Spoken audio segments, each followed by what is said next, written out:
This podcast is a Uniting Heart and Soul production.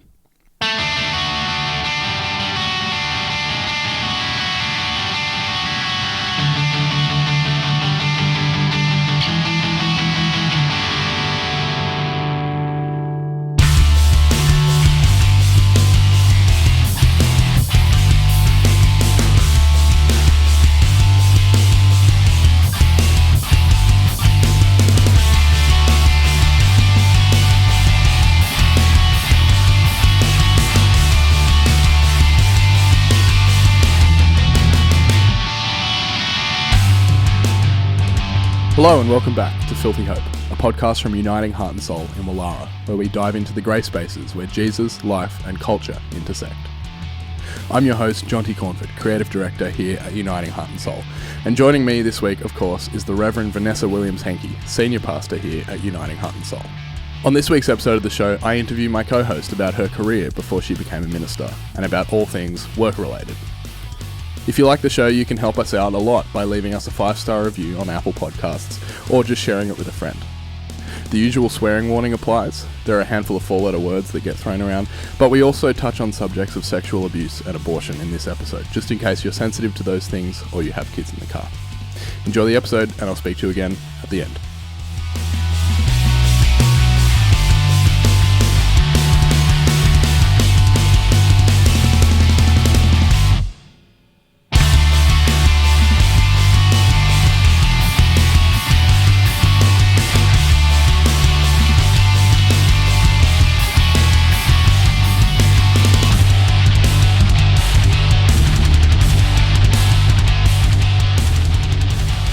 Yes, how are you? I'm good. How are you, Jonty? I'm doing good. Having had the tables turned on me last week, it's time to switch them over again. So this week I'm going to be talking to you about faith in the workplace. Cool. Which I'm very excited because I know a little bit about your past and your previous career before becoming a minister, but I don't actually know a lot of detail about what that was like. So I'm excited to hear about that. Listeners that don't know, you've been a minister for how long? 7 years. 7 years. So not that long in the grand scheme of I'm a baby. Working life. Yeah. Yeah. So there's a lot of years in your life in the workplace that ministry didn't account for. 33 of them. Yeah. So we're gonna dive into that. Yeah. Which I'm really excited for. Thank you for inviting me. Of course. But before we do that, first of all, we got to stop by now. We have an episode coming out. It'll probably be the week after this, but you may not have heard it at this point. But my brother Marty came on the podcast to talk about artistry, and he loves that you request the music every time. So when it was time for Vent Central, he'd go, "Play the music." Yes. So are you ready? Yeah. Play the music, Jonty. Hell yeah.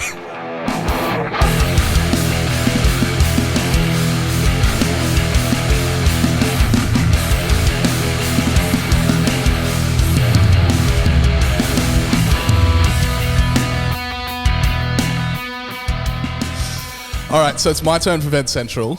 Are you a Florence Pugh fan, the actress? Or is this a name that is unfamiliar to you? Unfamiliar. Okay. She was in a movie that came out recently called Don't Worry Darling with her and Harry Styles. Did you see online all the controversy around Harry Styles and Chris Pine and the spitting and a bunch of other stuff? So I'm not going to go into like all the detail about what did or didn't happen, because you can go online and read all about that. And the thing that annoys me is how when a movie comes out and the discourse around the movie coming out actually has nothing to do with the movie, because it just reeks to me of coming up with controversy to drum up interest in the film where otherwise it wouldn't have interest. And that's not to say it's a bad movie. I actually quite liked it. It was pretty good. But I couldn't open Facebook for a couple of days without seeing, did Harry Styles spit on Chris Pine? Did they and not? that loop. Yeah. kept And showing. you can't escape it. And then there was a whole bunch of other stuff with Olivia Wilde, the director, and Harry Styles and Florence Pugh apparently saying that she spent half the time behind the camera directing instead of Olivia Wilde because she was off doing other things. And there's all this stuff like just going around and around and around and around in circles. And you go and see the movie and like it's fine. It's like there's nothing amazing. It's pretty good. There's some beautiful cinematography in it, and you know, I picked the twist within the first half of the movie. Don't tell me because I haven't seen it. No, no spoilers here. But for me, it was a relatively not pedestrian, but a not hugely exciting or groundbreaking thriller that was perfectly enjoyable. It was good. It was good. That. Sounds like my kind of thing. But you go and watch it, and all you can think about is you're trying to see the scenes where Florence Pugh was directing because Olivia Wilde wasn't there, and you're trying to see if Harry Styles is, you know, showing animosity towards anyone. Like, and the whole thing is just clouded by the media storm that comes before it, and I just get sick of it. Was it a marketing ploy? Well, draw that's attention? the cynical like conspiracy theory about it. Oh my God, is you're like, saying I was cynical bloody shit, Jonty. well, some people would say that like none of it was real and it's all just like pre-planned marketing stuff. Did he spit? No. You don't think? No. Of course not. It's ridiculous. It's just bullshit that people come up with to get clicks online. Which, you know, every day I spend online is another day where I'm thinking I need to detox from this. Unplug, brother. Yeah. So I mean, a bit of positivity in Event Central. Pretty good. Not nearly. I've heard and read some awful reviews that have said that it's terrible. It's not terrible. It's perfectly fine. So thank you. go and check it out. Thanks, Jonty. If anything, it's not a sequel or a franchise or a reboot or it's an original script. Love it. So go and support movies like that, but don't take part in spreading bullshit that just distracts from the movie itself. I just get tired. I'm over it. It's so Boring. draining and boring, and if that's like the most important parts of culture around arts are the controversies around the people that make it. It's like, what are we doing? Yeah, gives me the shits. Gives me the shits, Ness. Yeah, play the music, Jonty.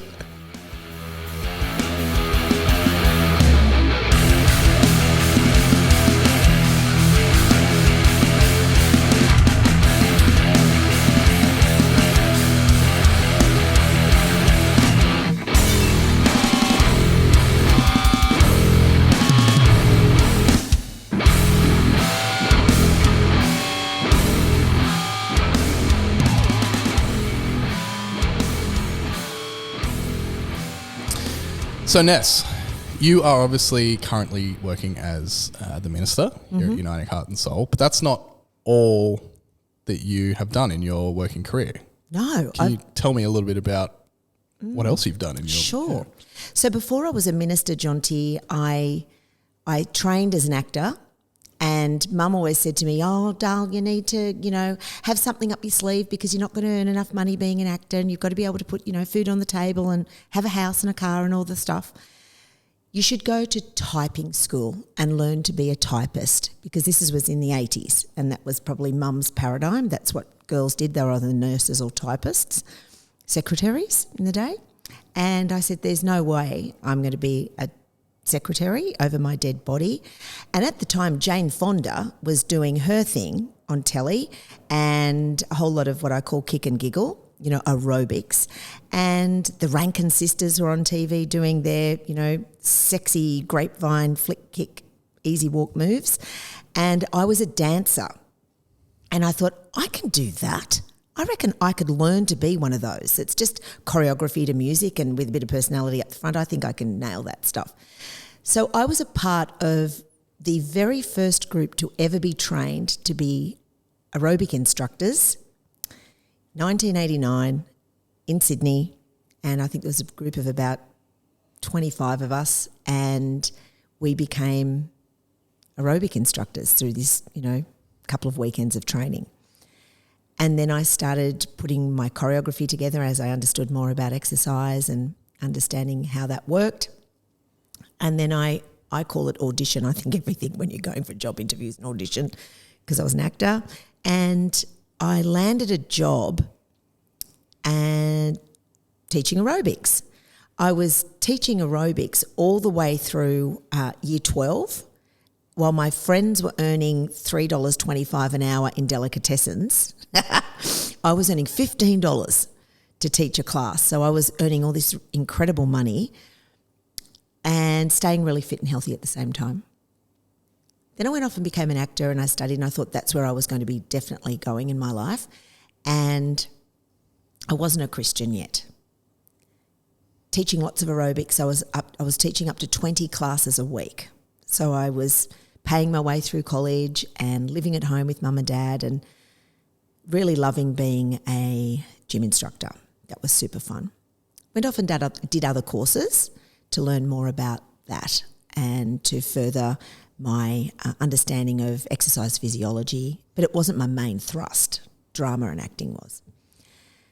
And then after I graduated from college as an actor and got an agent and started working. And I started in my 20s. I had a really incredible career. I was getting a lot of work and earning really good money, and I was able to say to mum, well, I didn't really need to go to typing school, did I, mum? Because I've got all this money coming in.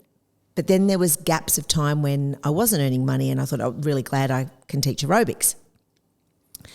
So it was this really lovely balance. I get married. I become a Christian. Before I become a Christian, I go off and work on a ship and singing and dancing on a cruise ship, and I come back and I start looking for more work in the fitness industry because I met a girl on the ship who was a NIDA graduate who was also working in the fitness industry. And I reached out to an organisation and started working with them, and they were phenomenal. They were called HealthWorks Corporate, and they were amazing, and I loved the guy that was the director of that company, and he was a Christian and I wasn't, and I think he really spoke into my life at the time, and I thought he was a bit of a happy clapper, and he was obviously evangelising in the workplace to me, and I would listen because I liked him and I trusted him and I valued the things that he said, and he was an incredibly intuitive, intelligent man, and I respected his opinion. And then I had friends that were becoming Christians, and Hillsong was rising to fame, and then I started going to Hillsong. And in a previous podcast I've talked about my story, so I won't go there. I become a Christian and an incredibly overt happy clapper and start shoving Jesus down everybody's throat. Anyway, as life goes along, I decide there's an opportunity to be able to tender for a large corporate contract for Johnson & Johnson Pacific, the pharmaceutical company. And I have an opportunity to tender for that, and I landed the job. And I think initially I landed it because I just was bubbly and bright and happy, and I loved people, and I didn't really know anything about how to run a business at that point. But I landed this massive gig, sort of kind of talked my way into it. Remember, I had a barrister for a mother and an artist businessman as a father. So I'd grown up with self-employed people all around me. So I just thought that's what you do. That's how you do life. You just have your own business. And I knew about leasing cars, and I knew that if you didn't know how to do accounting, you got your accountant to do it, and mum and dad just backfilled and got people to help where their skill sets weren't. So I thought that's what you do. And mum and dad were really great guides, definitely in the early stage of that for me and the start of my business. And I surrounded myself with people that were much smarter than I was. And then I backfilled with education. Then I became a Christian. I was a Christian, and I went off and studied and became a medical exercise specialist. I went to the States and did some study over there, and exercise specialty, medical exercise specialty was like a bridging the gap between personal trainer and physiotherapy. So there was this bit in the middle that I knew. I wasn't a physiotherapist by any means, but I had this little bit of knowledge about rehabilitation, and I could work then with physiotherapists to rehabilitate people in a gym environment along with their exercise prescription. I could guide these people quite specifically. Hip replacements, shoulder reconstruction, knee replacements, all those sorts of things. And I really loved it. And so I was running the business and growing the business and doing extraordinary things in that place. But I was full of the Spirit. I was absolutely on fire for God. And people would book in and see me. They would book in, make an appointment to have a fitness assessment. So they'd come in and see me for a fitness assessment in the corporate setting, and I would, take their body fat and do all the girth measurements and do all the strength and flexibility and postural assessment for them and write their exercise prescription. And if I wasn't going to personally train them, one of my PTs, because I had about 15 staff working for me, they would run them through programs. And in a gym environment, you get to know people really well because, first of all, you're gathering all their medical data in a very close consultation process, and you're asking them about their family history and you're asking them about their medical conditions and medications that they're on. And I soon realised that this process of gathering information so that I could write an exercise program and help guide these people through health and wellness journey, people were starting to really trust me and trust that I would hold their information confidentially. And I think I just had that ability to love people way back then in my early 20s. It was just an innate knowing of how to be with people, and I had a curiosity and a fascination for humanity. I loved people. I loved knowing about them, and I'm a helper. I love to help people and guide them. So I would have these consultations and I'd guide people, and then you'd build relationship with them because you're having a huge impact on their weight, on their health, on their strength, their flexibility, their posture. In some situations they can become pain-free. So they trust you like a medical professional. And a little bit like when you go to your GP, and you can often tell your GP everything that's going on, not just that you've got an itchy bum or a sore throat. I don't know why I went to itchy bum. Why do I do that? I was going so well, wasn't I? I was sounding so smart up until then. Shit. And but you can end up telling the GP all sorts of stuff that's going on in your life at the time. And I think when I look back on my life that's what people were doing. And I don't think I really recognised it then. But I would find myself just sitting in these sessions with people, and we'd do, 10 lap pull downs, a whole bunch of squats, and then some planks. And then people would be on the floor, we'd be stretching, and then I'd hear how their marriage had broken down, how their child was diagnosed with leukemia, how their mother had passed away. I would start to hear this whole plethora of the human story in the gym environment. And I would just hold it. And I would just hold it, and then I'd be able to, in my next meeting with them, pick up on the conversation. I didn't have to take notes on it. I just had this ability to remember the nuance of the conversation, and then I would go away and pray for them. They didn't know I was praying for them at that time, but I would just pray for them. And I remember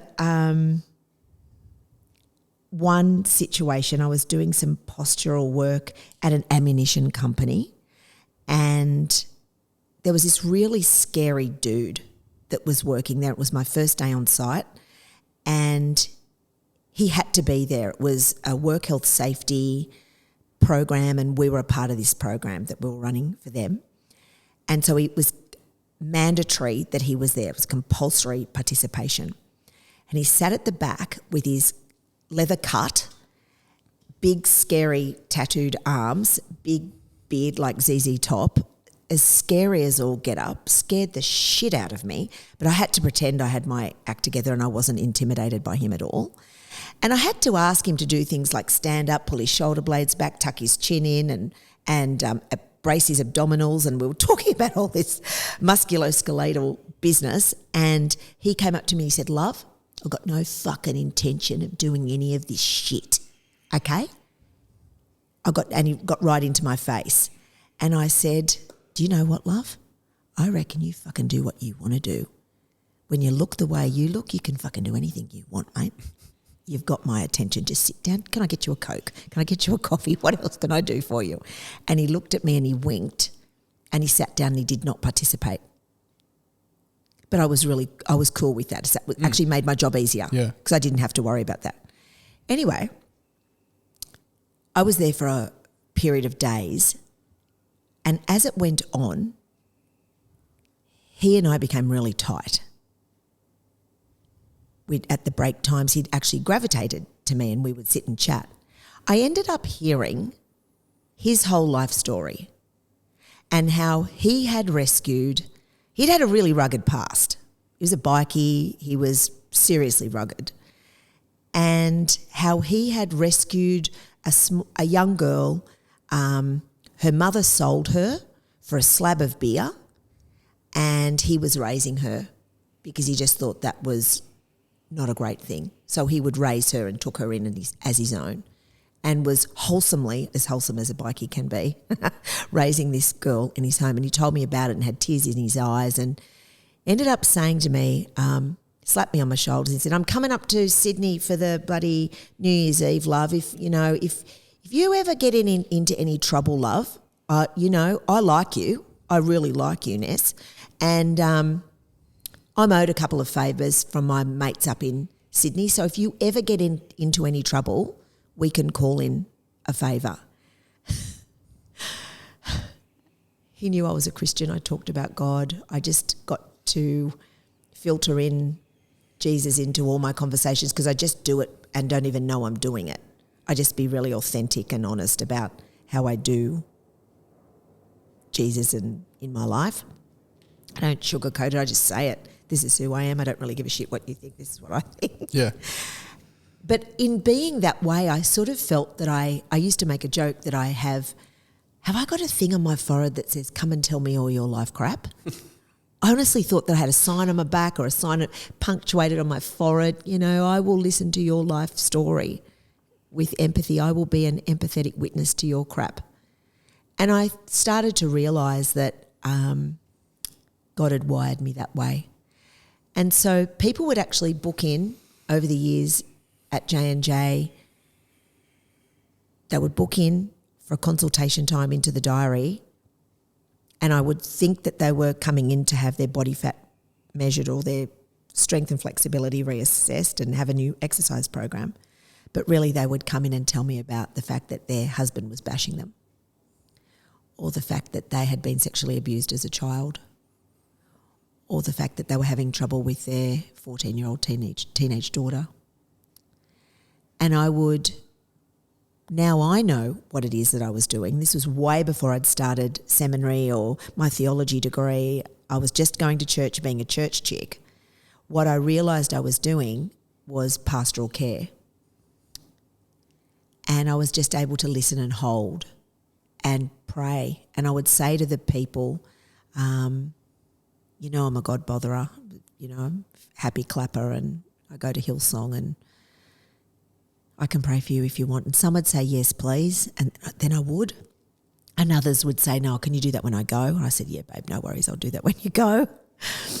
And then word spread throughout the organisation and my business grew, and I ended up with a couple of gyms, and people started to know about who I was, because I would then share with people in the workplace about my life story.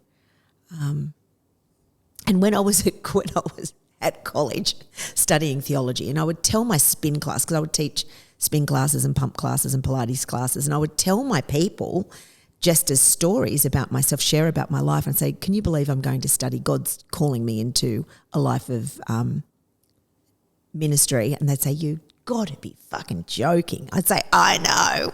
It's crazy, isn't it? They said, how do you do it? How do you do it, Vanessa? I say, well, I don't know. Can I actually practice with you? Because I've got to practice for a sermon that I've got to teach at Linfield Uniting Church. And I'd be in my spin class, teaching a spin class. Can I practice some of it? Oh, would you please? That's hilarious. And I would actually, in my 6:15 spin class on a Monday morning, practice what I was going to be preaching the following week at church while I was learning, and they would kill themselves in hysterics. So you don't really say it like that in the pulpit, do you, Ness? And I say, well, I don't know how else to bloody say it, mate. Just got to keep it real. And I was doing it back then, and they would say to me things like this, good Catholics often or Anglicans, and they would say, you know what? I'd come to your church. I say, oh, that's a long way off, brother. That's a long way off. But I'll keep you to that maybe, you know. And so I just authentically shared my stories of God and Jesus and my stories of the Bible conversationally and pastorally. I didn't have to learn how to do that. That was just how I was as a person. So there was no formal training for that piece of who I am in the workplace, but it really, I think, shaped me and my business enterprise in a large way. And I believe that God blessed that, because I was in business for 33 years, Jonty, and it was only in July this year that my business folded, and I'm now 100% of the time, with no distraction whatsoever, in ministry life. 33 years, I can't even, I'm 24. I can't wrap, I mean I can, but it's difficult for me to wrap my head around doing something for that long. Can I share one more story? Yeah, go for it, yeah.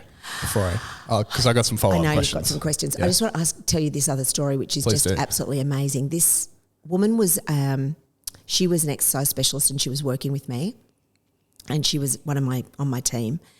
And at that time, you know, in a previous podcast, I'd shared about having an abortion. Yeah. So I was now in my 30s, and I'd had my abortion back in my very early 20s. And this girl was working for me, and she was young, and I loved her so much. She was just absolutely top of her game and the most magnificent chick. Anyway, I used to talk about Jesus at work because that's just how I be me. And she said to me, Ness, I need to book time to see you. I said, of course, babe, let's book some time in. So we had time together, and she said, I just need to tell you I'm pregnant and I don't know what to do about it. And I said, oh, well, honey, I'll support you. You know, you take mat leave. And I went into HR mode and said, well, you'll do this, this and this, and then you can come back to work if you want to, and et cetera. She said, no, it's not about that. I think I want to have an abortion. And I said, okay, right. Can I share a story with you? And she said, yeah, please. I said, I've had an abortion. She said, oh, really? What was that like? And I shared with her that story, my story. And I said to her, and she said, would you do it again? And I said, no, I would not do it again, because I've spent the last 9 years in therapy dealing with that and completely unravelling, and the pain and guilt and shame that I feel in regards to that is just horrendous. Anyway, I just shared how it was, and I talked about, you know, God and Jesus and being saved and forgiveness and healing, and I was on that journey. Anyway, she ended up leaving working with me as she went on, because she ended up getting heavily pregnant. She had that baby. After she had that baby and she raised that child as a single mum, she reached out to me and she said to me how grateful she was that I shared my story with her in the workplace, because now she has this exquisite daughter. And if it wasn't for my honest sharing about God and how I felt about abortion, she wouldn't have this gorgeous daughter now. That gorgeous daughter's in her late 20s now, and they're both Christians. And I think to myself, if I die now, it's all okay. That's awesome. That's so cool. Isn't that? I can't do these podcasts without a bloody cry, Jonty. I am so useless. But I think, like, as Good someone story. who's like super, super into like books and movies and stories and narrative, I really do like the power of stories, and because when you hear someone else tell their story, often it isn't actually about you attaching to the other person's story. It's about feeling heard in your own story through finding common ground in other people's stories and feeling then the freedom to express your own story and your own truth through that. And with no judgment. And feeling validated. Yeah, that's right. We all go through the same shit. Yeah, and it's actually okay that we don't have it all under control because no one does. That's right. Yeah. Gee, we like to think we do though, don't we? Oh, we convince ourselves that we do. Yeah. That's how we get through the day often. Yeah, that's exactly we, right. We got it all under control. Often we don't. No. No, that's fine. Almost no one has it all under control. And yeah, I think, through telling, I mean, I think that's partly what the point of this podcast is. It's just us sharing stories like that. I had a woman, have I got time for one more? Of course, yeah, absolutely. During COVID, it was a really particularly heavy time, that first COVID lockdown, and corporates were really struggling. And there was a woman that reached out to me who was one of my clients, and the most amazing chick. I love this woman. I've known her for 20 years. And she was experiencing domestic violence at home in the COVID lockdown. And I had the privilege of being able to pastorally care for her in that time and to help support her as she extricated herself from that unsafe work life and home life, and then to the point where she had to hide and get some police protection. And I think, and then I pastorally cared for her during that period of time, which was a really bloody intense thing because I couldn't even go and be with her because I was in lockdown myself and unable to leave my area. We were in that radius issue at that time. Do you remember that? And we're all locked down. Yeah. She was able to leave because of her dire situation, and I was one of very few people other than her mum who knew where she was actually staying with her kids. And I think that's pastoral care in the workplace, and that's sharing my faith and praying with her overtly over the phone and on Zoom at that time. And I used to say at J&J that I was more like, I think in the early days I was very much medical exercise specialist in the workspace, entrepreneurial in how I did what I did, and corporate gyms and all the great gym stuff that I did do, which was really revolutionary, and there's been many papers written on the Live for Life program and the work that I did in the corporate sector. And it was really modern and cutting edge of the day. And even the work health safety stuff I was involved in my company. But I think the stuff that I did that was the best stuff was the corporate chaplaincy, as I call it. And I don't even think corporate chaplaincy was a thing back then. But that's what I coined it. And it was funny, you know, Jonty, God said to me when he called me, he said to me these words: corporate prison chaplaincy, shape, mould, 3 years. And I was already working in the corporate sector, and I think I immediately thought, oh, that's my J&J connection, the corporate piece. Maybe God wants me to stay in corporate as in ministry. I don't know. I was trying to work all that out. But I think now, as I'm through part of that journey, that it was definitely corporate chaplaincy. And that was to last as long as God wanted that to last for. And I just diligently did that until God didn't want me to do that anymore. And that became evident earlier this year. So really amazing, and just an extraordinary journey of faith in the workplace. I've got so many stories, I could go for hours, really. Yeah, we'll have to do a part 2. That's enough, though. Dip into it. I have a couple of questions to finish us off before we do gratitude. You sort of you alluded to this earlier, but like one of the questions I have when we talk to guests about this topic is, do you feel like you've ever been treated differently in the workplace because of your faith? And you mentioned a couple of times that you felt like the fact that you were a Christian actually was a positive trait that reflected on clients and was a thing that was visible in a positive way. Do you have any experiences of it being the other way around? Like, have you had conflict or reservations about you being a Christian at work?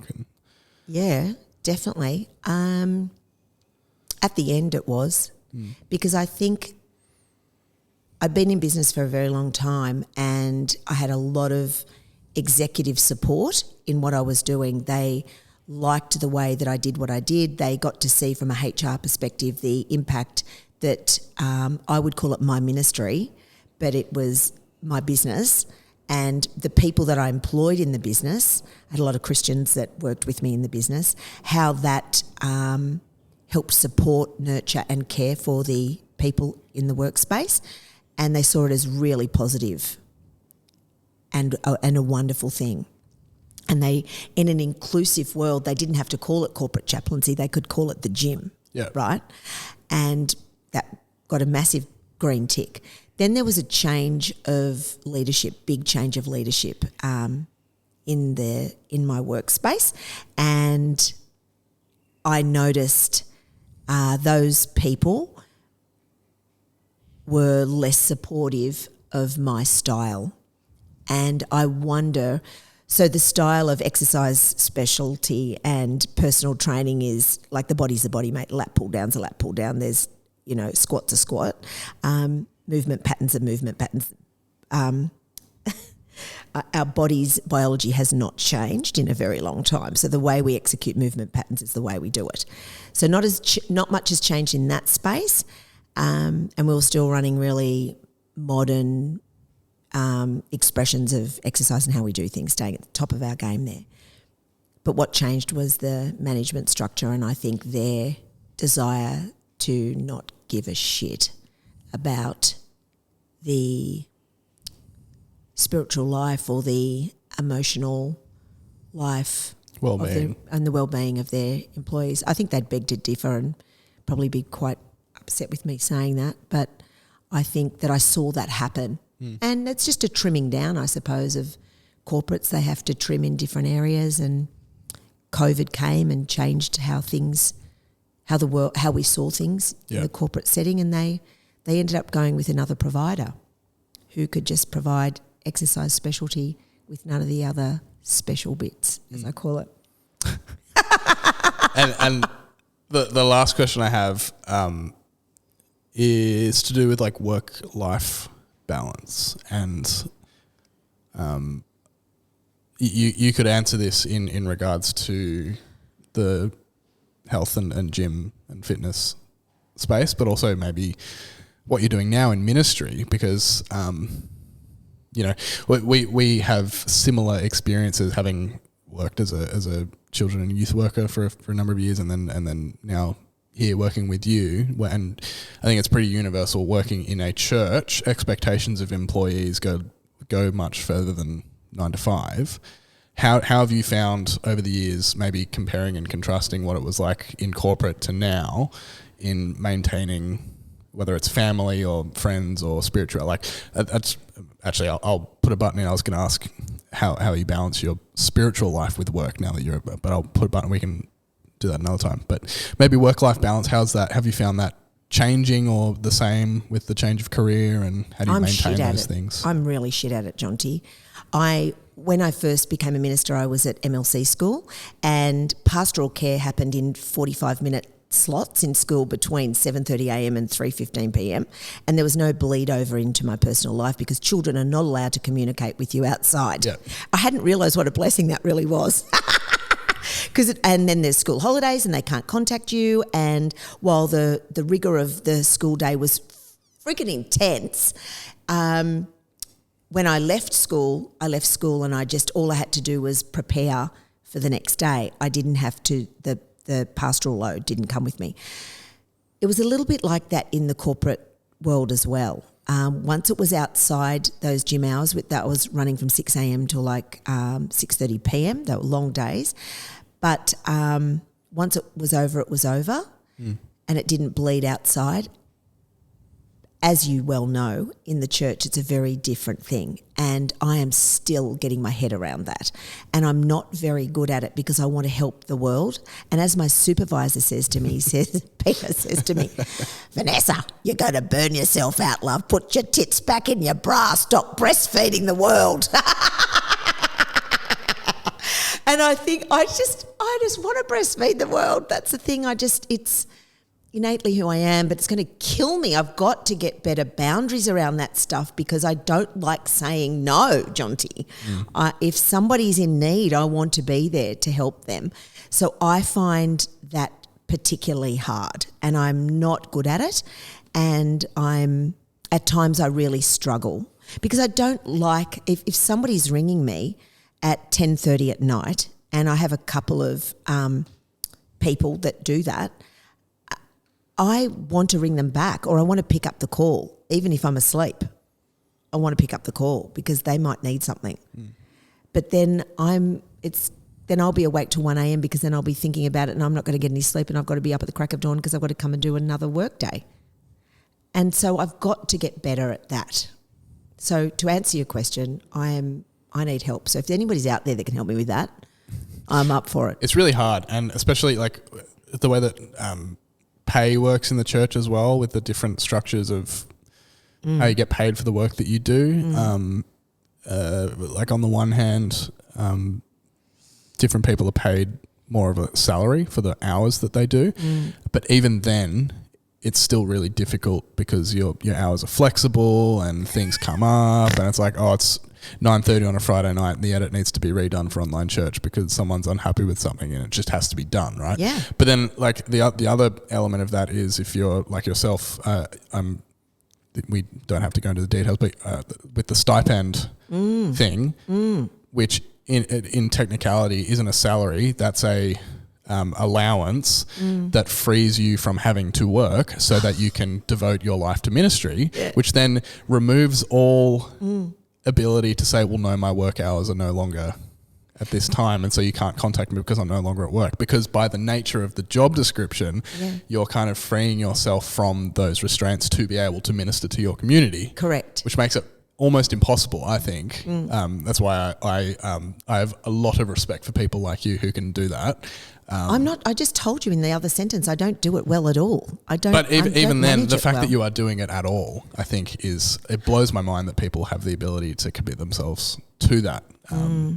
But at the same time, I recognise that it is very difficult. This is funny. In the Uniting Church, we've got this thing where, and I don't fully understand it, but we can allot our day into certain sections. Yep. Like there's a morning till lunchtime amounts of time that we allot. Then there's an afternoon section. Then there's an evening section because we often do meetings into the night. I can't work that shit out, brother. I just go, well, I've got a to-do list. I've worked in corporate for 33 years. You just work. You wake up, you start the gig, and then you go until the majority of the list is complete. I used to, so like in my previous job, I was on at different times between 16 and 20 hours a week.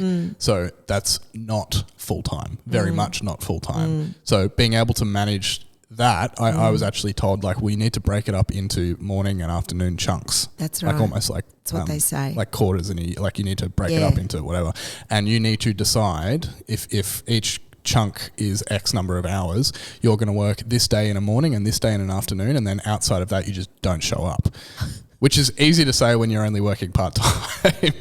But there's I don't know if listeners may know there's an awesome podcast called the Imperfects. They're an Australian podcast, and there was a really, really great author that I really like. We might talk about on this podcast sometime, called Johann Hari, who's written a number of books, but his current most recent book that he's still promoting is a book called Stolen Focus. And it's about focus and attention and things like that. But he was on the Imperfects talking about that, and he was actually in exactly this space. And I think I've told you this off mic. There are a couple of places, France is the most recent one, that have actually, through lobbying from work like unions, there's now legislation in place that it is illegal for companies and workplaces to contact their workers outside of work hours, and like companies get fined hundreds of thousands of dollars for doing it. And I think in a place like Australia where, culturally there is this, you just work until you drop thing and then you get pissed on a weekend and then you do it again. Is kind of the, that's not everyone falls into that, but that's a pretty common cultural idea of what work, how people engage with work. I think that would be really valuable because it's not just one person in their job can request, hey, can I be a little bit stricter with my boundaries, because it's an entire country, like it's a cultural thing. It is. So it's really difficult, which is why I've included in the questions that I want to ask everyone, because I struggle with it too. Yeah, I've always struggled with it. Like, how do you maintain that healthy balance? And then I come into ministry with a lens of corporate living, and the way that you operate in the corporate sector is just they take no prisoners, mate. You are either, and running your own business, it's just you go until you don't anymore. Yep. So I come into ministry with this intense work ethic, and which I can see every day that you just work insanely hard. But it pisses me off when I, in the wider church, ministers that don't. I get, and that's really judgy. And it might be that they've just got better work-life balance and they've got really good boundaries, and I'm just shit at that. But I'm not built that way. I'm too old, and I'm just locked into it. Actually, you know what? I actually like it. There you go. I actually like working hard. I actually like how it makes me feel until it doesn't. Until burnout arrives. Yeah. Until I'm so buggered. Yeah. And then I go, and then I've just got to stop for a bit. Yeah. And I think I had a bad pattern in the past of I'd go and go and go, and then I might get sick, end up running myself down, and might get sore throat, runny nose, and have to have a couple of days off because I was just so unwell. And so I've got to guard myself, because you can't do that in ministry. That's not a gig. Yeah. No, and I've had similar things where, like, I was working part-time, but I'm running a youth camp, for example. Right. And that's, like, how do you break down, like, is that 4 days of 24-hour non-stop work when you're on camp? Right. Or is that where you're volunteering? And so you get to the end of that and you just, like, you're a wreck. Oh, like, I got physically ill and was just exhausted. Yeah. It's tough. It's really tough. Yeah. Thanks for sharing. My pleasure. Thanks for asking the questions. That was really interesting. There was not a lot of work I had to do for this one. It was just over to you. So that was fantastic. Let's do gratitude to wrap up. Yeah, okay. Have we got music for gratitude? Yeah. Can you play it now? I'll play it now.